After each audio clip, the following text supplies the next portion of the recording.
Well, as kickoff weekend quickly approaches, there is one topic that's been dominating the headlines, and of course, it has been transcending the football field. That is the stance taken by San Francisco 49ers quarterback Colin Kaepernick.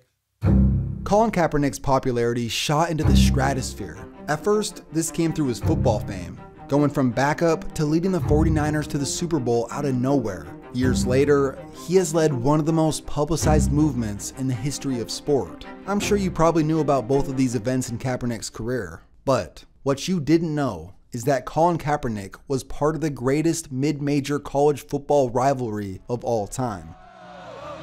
All week long, they've talked about this, saying it's the biggest sporting event in Reno since the heavyweight champion Jack Johnson beat Jim Jeffries in 1910.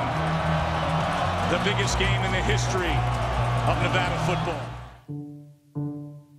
Let me start by talking to you about the most dominant mid-major college football program ever. Boise State was on a whole different level of dominance. From 1999 to 2010, they had the highest winning percentage of any college football team in the nation. They consistently destroyed the teams in their conference year in and year out. After finally cracking the BCS system in 2006, they went undefeated and matched up against Big 12 juggernaut Oklahoma in the Fiesta Bowl, led by Adrian Peterson. This matchup pissed off a lot of people. They were saying that Boise State didn't deserve to be there. That's when Boise State went on to shock the world. Boise State had reached every small school's dream, from being a small 1AA school in the 90s to beating one of the big dogs in a major BCS bowl. But something was happening in Reno, Nevada. A bright future soon to be led by a young freshman named Colin. He's a former baseball player who only received one football scholarship. This tall gangly kid would come into Nevada and quickly impress the coaching staff. And little did anyone know, he would become their biggest hero and Boise State's worst nightmare. Entering 2007, Boise State had lost quite a bit of players. And even though this wasn't quite like the year before, they still hadn't lost a regular season home game in 6 years. No one comes to the blue turf and comes out victorious. Just ask LeGarrette Blount. So this takes us to October 14th, 2007. What us Boise State fans thought was a normal mid-season matchup versus regular old Nevada. This is what we're used to seeing from this team. Defense as they come with the blitz, and he is getting away from the blitz, loses the ball, and Boise has recovered it, I believe. Kings attempted sack, went to put the ball on the ground, and fumbled it away. And But this wasn't the same old Nevada. It was different. This was our introduction to Colin Kaepernick. Gets it to his tight end, Bishop. Touchdown. It goes to Johnson. He's got a chance. What kind of speed does he have? Touchdown, Boise State. Tharp wants a bunch, has a man wide open. It's another touchdown. Kaepernick showing off that arm. He's got a man wide open. It's Mitchell. Kaepernick with time has a man. It's a touchdown. Tharp has Johnson wide open. Touchdown, Boise State. Quarterback keeps it again. Kaepernick, touchdown. These are the rules of overtime. Redshirt freshman quarterback. Kaepernick hands it off to Lippincott. Oh, it's too easy. Tharp. Touchdown, Sherm Blaser. Johnson. Tharp. Another touchdown. Kaepernick keeps it. Oh, Kaepernick stays on his feet. This kid's electric. Johnson. Did he get in? Yes. Touchdown, Broncos. Wants to throw. Avery. Yes. Just a monster day in the first career start for the redshirt freshman.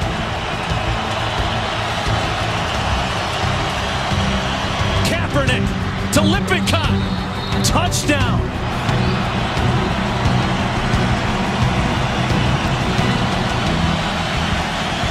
Nevada, they need this two-point conversion to keep the game alive.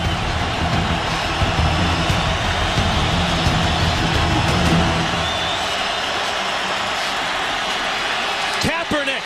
Oh, he's tripped up. He's tripped up. Tim Brady with the defensive play of the game. After a combined 1,266 yards and an NCAA FBS record 136 points, no one in the city of Boise could believe what just took place. And from that day on, no Boise State fan forgot about Colin Kaepernick. The crazy thing is, the best game in this series was yet to come. Colin Kaepernick was only a freshman. We knew he was going to get better, and the more that we beat them, the hungrier they got. Will it be a repeat of last year's overtime or not? Johnson. Here's your game.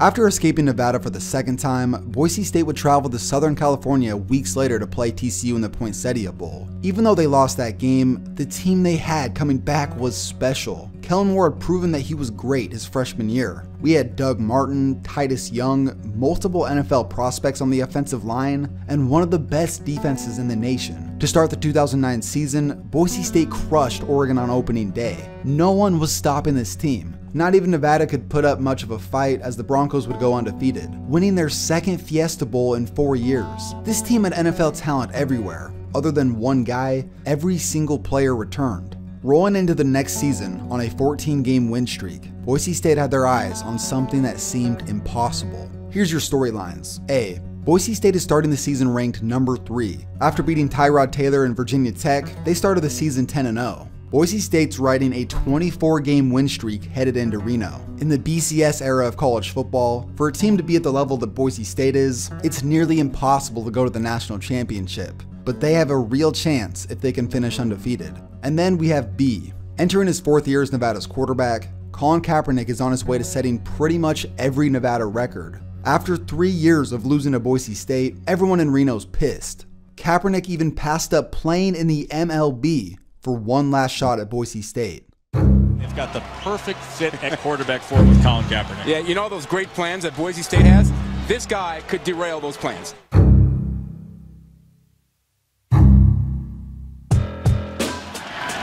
Here's Martin. Gets free and into the end zone. Going for Titus Young.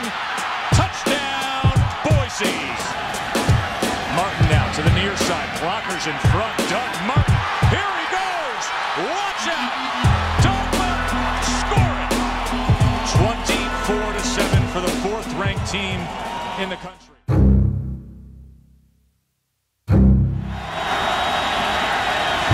Pressure off the edge. Can he escape it? He does.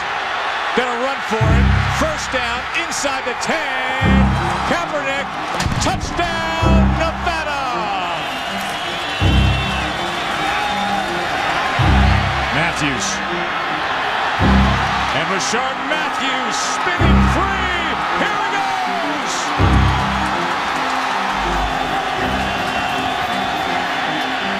Set it up to Martin. Doug Martin. Look at Doug Martin go. Puts on a move, and Martin still on his feet. Doug Martin, could he? Yes! Was that a Rose Bowl run? Touchdown, Nevada! Rashard Matthews does it again!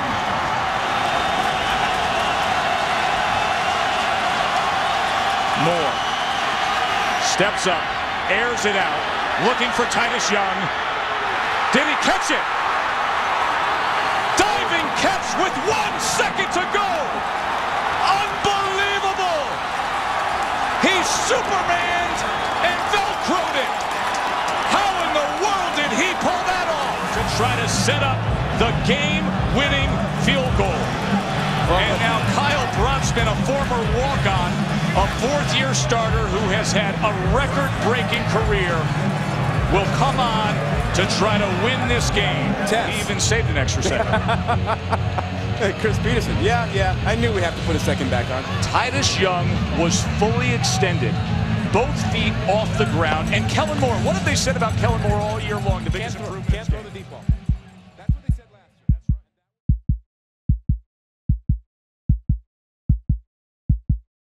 Special team player of the week. A senior. Now it's time for Broxman to deliver. This from 26.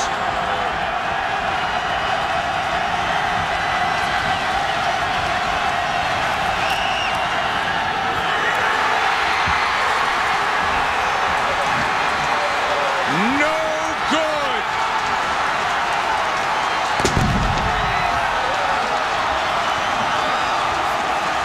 The drama continues in Reno.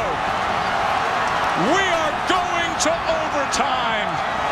They are hugging each other in the stands. And Avery both in on 3rd and goal from the 12.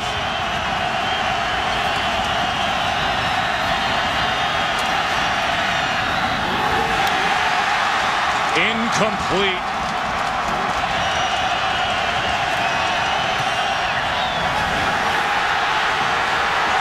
This is turning into a disaster for Broxman. Instead, it is Mark